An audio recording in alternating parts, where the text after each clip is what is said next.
We are outraged by the killing of civilians by Israel.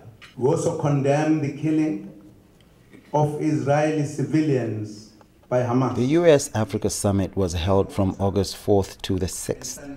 The Obama administration welcomed at least 51 African heads of state, government leaders and others to the nation's capital, Washington, D.C.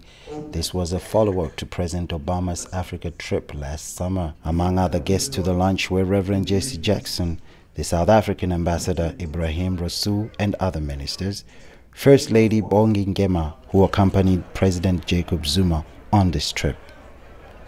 This summit was to advance the administration's focus on trade and investment in Africa, showcasing America's commitment to Africa's security, its democratic development, and its people.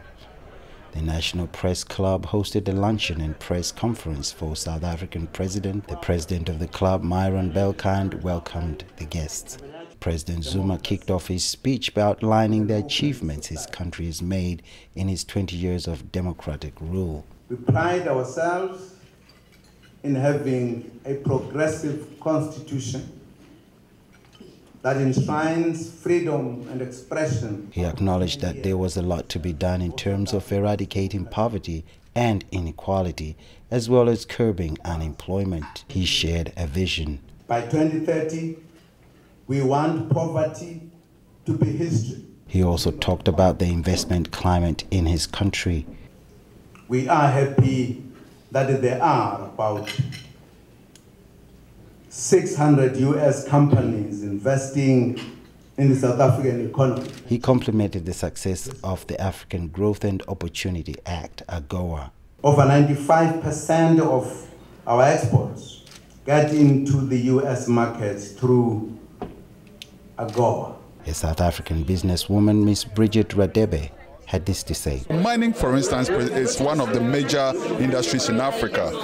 If you look at Anglo Gold Ashanti, for instance, they stretch all the way from South Africa to Ghana and all over the place. Is mining really bringing enough dividends for the indigents of Africa? Yes. You know, mining in Africa or in the emerging economies is the main contributor to the GDP.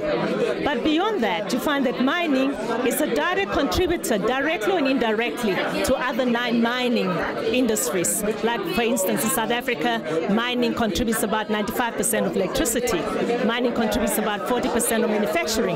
Mining contributes about 16% of the work provider. President Zuma talked about other plans for the transcontinental corridors running north to south and east to west, and other plans to tap the full 40,000 megawatts hydropower potential of the Inga Dam in the DRC. However, he also highlighted the challenges regarding peace and security or poverty in the continent. There is a determination to find African-led solutions. There was a brief Q&A where he was asked why should American businesses invest in South Africa. Because the opportunities are opened in South Africa. Adding that South Africa was a constitutional democracy which does not depend on an individual and or a political party. What do you think the BRICS Bank will do that the World Bank, IMF, and other development banks are not doing today? He reiterated that the banks that had been in existence before had not succeeded in producing a successful country as an example, making it a point of concern for many African countries. Hence, there was this call for a reform of the old institutions. BRICS will come with a different approach. On this trip was South African Minister of Foreign Affairs, Ms. Maite Nkoana-Mashabane. South Africa is a major player in Africa. South Africa definitely is a leader as far as economics, for instance, goes. Does South Africa have an idea that you want to bring the rest of Africa with to demand from the leader? It's not an idea. It's a long cherished vision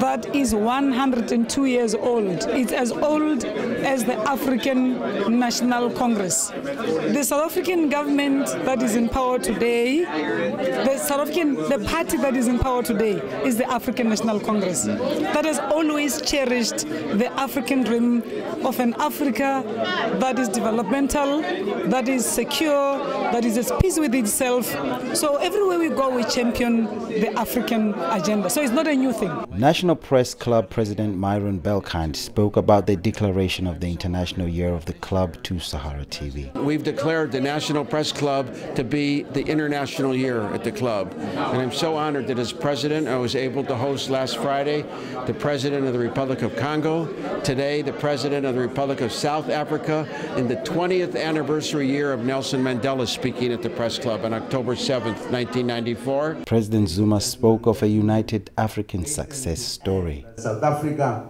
will succeed, not alone, but as part of the broader African success story.